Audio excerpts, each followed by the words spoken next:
नहमदुहु व नुसल्ली व नुसल्लिम अला रसूलिहिल करीम अम्मा बाद फ़अऊज़ु बिल्लाहि मिनश शैतानिर रजीम बिस्मिल्लाहिर रहमानिर रहीम।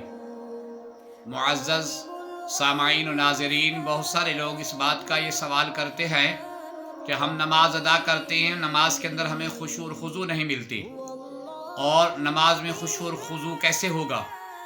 तो याद रखें इस बात को, जब नमाज के अंदर नमाज अदा करते हुए आप नमाज के अल्फाजों पर तवज्जो करेंगे तो यकीनन नमाज के अंदर आपको खुशू और खुजू मिलेगी। जैसा कि आप रुकू करते हैं, रुकू के अंदर पढ़ते हैं सुबहान रब्बियल अज़ीम, तो आप जब ये सुबहान रब्बियल अज़ीम पढ़े तो आप ये कहें कि ऐ अल्लाह तू कितना बड़ा अज़ीम है। और इसी तरीके से जब आप सजदे के अंदर जाएं तो आप पढ़ें सुबहान रब्बियल आला, ऐ अल्लाह तू कितना आला है, मैं अदना हूँ तू आला है।